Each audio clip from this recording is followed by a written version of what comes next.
Kwa majina najulikana kama David Kinja. Mimi ni coach na pia ni mwanzilishi wa timu ya Safari Simbas Trust. Penye tunatengeza sana platform ya masomo kupitia sports. Kwa hivyo sio baiskeli peke yake, tunafanya pia football, volleyball na zingineo. Na tuko na vijana wengi wa umri mdogo, yani miaka chini ya 17 wako kama 30 hivi. Kwa hivyo future ya e-sport bado itakuwa smart uko mbele. Hatuna hofu. Kwa leo tumeshiriki tena katika Sokoke Mountain Bike Challenge yenye ni event yenye inachangia pakubwa sana katika kusupport education ya community kuhusu mambo ya conservation na mambo ya kulinda mazingira vizuri, na pia katika kusupport youth wenye wanaenda mashuleni, na pia katika kufuatilia na mashule kisomo hicho. Msitu wa Sokoke ni msitu una maana sana katika mazingira yetu, na katika pwani yote nafikiri huo ndio msitu ule mkubwa zaidi, na kuna wanyama pale na miti yenye ni miti ile inaitwa exotic. Kwa hivyo ni vizuri sana kulinda yale tulioachiwa na mababu yetu. Kwa hivyo mchezo huu wa leo hasa inakuwaga ni zaidi kuhusu mazingira na misitu na environment yetu, kwa sababu bila hayo hamna maisha. Na tukichanganya na sports, tunaona kwamba vijana pia wanapata kuja hapa kujipima misuli. Tuna team professional kama team Amani yenye ni timu imejengwa kutokana na timu ndogo ndogo kama hizi zetu.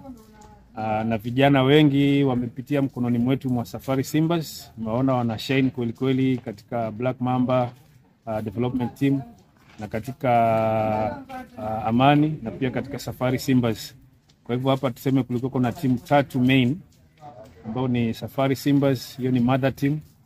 Alafu kuna Amani yenye professional team, na kuna sasa Black Mambas team yenye development squad ya Amani.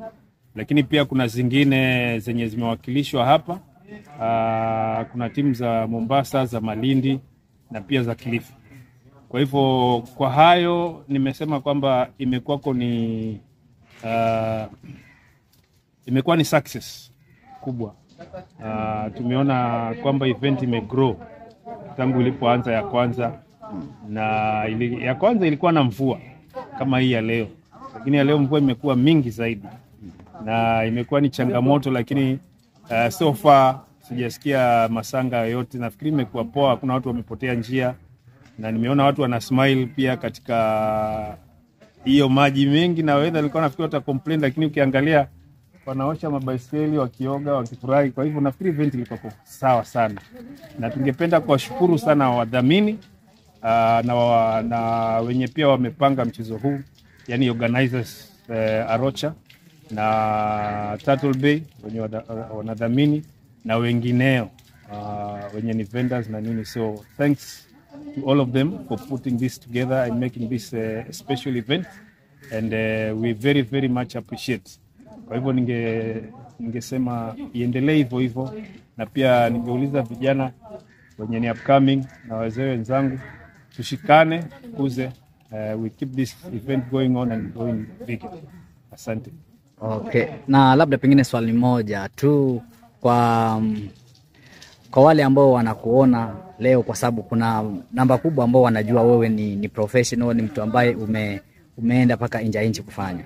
Labda pengine uambie ni umeshiriki, kuna zingine ambazo umeshiriki nje ya nchi, kama nchi gani na gani umeshatembea?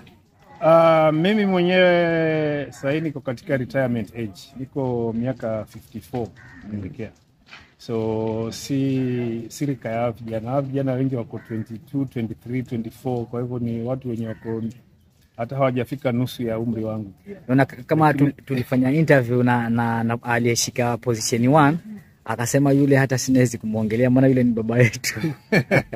So ni vizuri hawajan let down. Nimewafunza wengi, nimewashikilia kwa equipment, nimewashikilia upande wa financial na management, na hasa upande wa coaching, na hawaja to let down. Wamefanya bidii vilivyo, Na pia nimewapatia stories zangu mingi za zamani, na wengine sasa siku hizi mtandao huko, kwa hivyo wana dig, wanaona venye nilikimbia zamani, wananiona nikiwa ng'ambo kule nikikimbia Italy, Belgium, Holland na hasa South Africa kwenye tukimbia mountain bike ya Cape Epic 6 years kama contract. Tumekimbia Botswana Kalahari Challenge 3 years in a row. Tumekimbia Swaziland, hiyo inaitwa the Swazi Frontiers 3 years in a row, niliwin hizo. So pia nimekimbia Australia Crocodile Trophy yenye ilikuwa the biggest race back in the days 2001. Nilikimbia hiyo race ya 14 days na ni race kubwa. Sasa hii stage ya leo kilomita 80 ingekuwa kule ni stage ndogo sana. Wakati huo tulikuwa nakimbia stage ya 140, 180, 190 huko 200. Lakini unaona ni miaka ya 2000, 2001 wakati nilikuwa kidogo niko na umri wa kukimbia. Kwa hivyo nimepata experience ya kutosha katika mchezo huu kwa kukimbia na kutembea duniani, na najitahidi sana kupeana hiyo experience katika ukurufunzi. Okay, ni sawa. Kwa yule kijana ambaye angetaka kuingia kwenye mchezo huu wa uendeshaji baiskeli, lakini anaona kabisa itakuwaje kwa sababu wenye wanapeleka wote sioni kuna baiskeli ambayo ni chini ya 10,000. Equipment si neno. So many people think that it's about the bike. No. Most important is about the person himself. We always say the bike is fine, the rider is the problem. So the mentality has to be taken care of before the physical.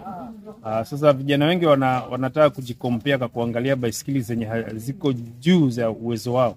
Hizo baiskeli kusema kweli ni very expensive, lakini si lazima hizo. Unafaa uanze penye huko. Ni kama mtoto mdogo, lazima aanze kwanza kukoroma pale, atembee na magoti.